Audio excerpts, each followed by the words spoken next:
But then we move on to the next one, though. This one was Maki Coconut Bombs Pitolo versus Darren the Dentist Stewart at 185 pounds. This was a hard one for me to pick. Dude, they've all been so hard. A lot of them were hard. They're a lot closer, than they might look on paper, or either they looked really close on paper when they were matching them up. That's why they did it. But they put together a fan-friendly card from top to bottom. That they did. Darren Stewart, he's from England.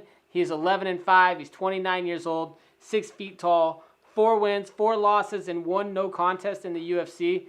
He's on his second run inside of the UFC right now. He is coming off of a loss in Cage Warriors in March. Mm-hmm.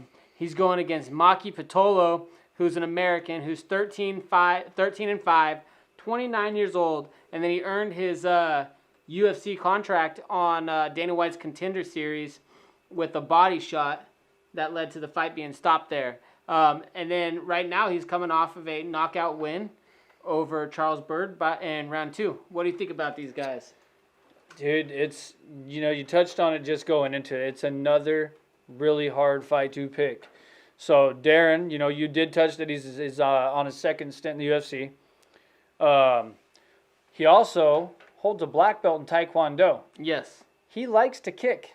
And if Yes. you watch some of his fights, you'll see that. You'll see that he'll throw kicks all day. Leg kicks, big, strong, powerful leg kicks though. He throws with a lot of power in almost all of his strikes. He's gotten his hands though. In one of his fights, he threw almost nothing but hands. Looked real comfortable doing it too. And the weird thing about him is, I say this is his second stint in the UFC because he went to Cage Warriors. Right, in between. I don't know why he went to Cage Warriors, though, because he was... Coming off 2 wins in a row? Coming off of 2 wins in a row, like we're talking about, over Darren Wynn. And that was a fun fight. And, I'm off the Darren Wynn train myself personally.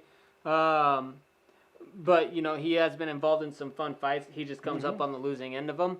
But, so he was on a 2-fight win streak, and then he went to Cage Warriors. I wonder if maybe it was he just couldn't get into America or what. I don't know why.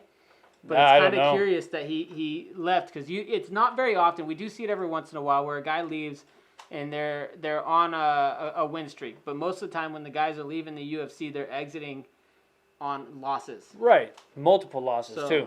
Or a really, really bad loss in which... Or a boring style. Yeah, super boring. With, something. your first loss and they're looking for an excuse to get rid of you. Yeah. So, I thought that was interesting. This fight right here, though, I was super excited about it. It's a very, very fun fight overall. This is made for the fans. You're going to see some really good stuff. Like you said, Darren has that black belt in Taekwondo, but he also has a purple belt in Brazilian Jiu-Jitsu. Yep. He fought on a show with a really weird name, Killa Cam. So he's the former 205 Killa Cam champion. All right. Not sure how I feel about the name of the promotion. A little bit weird, but yeah, name your promotion whatever you want, dude. It's your money. Yeah, it is. If you don't make it, that's your problem. Yeah. But yeah, 7 knockouts and he has 4 decision wins. Going against Maki Pitolo, like we said, he came in earning his contract with that body shot stoppage from the Contender Series. Yeah. He did knock out Charles Byrd.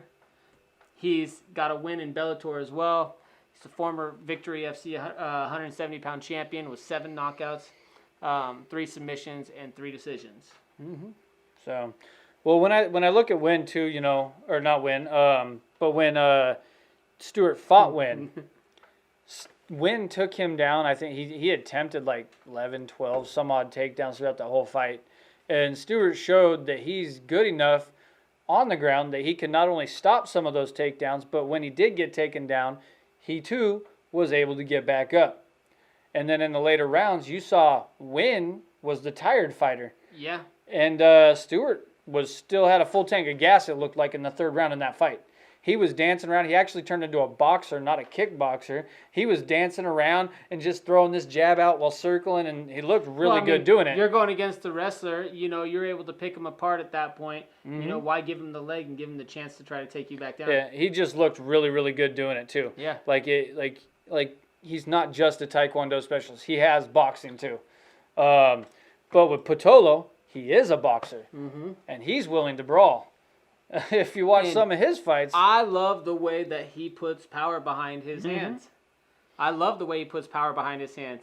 But sorry, I interrupted you again. No, you're Go ahead good. and finish off with what you were saying. Well, with Pitolo, you know, you're talking about the power in his hands, right? Watch that Callum Potter fight. Mm-hmm. That was a super fun fight. You know, but the problem with it was Maki was on the wrong end of a lot of those exchanges. It happens, though. It does happen.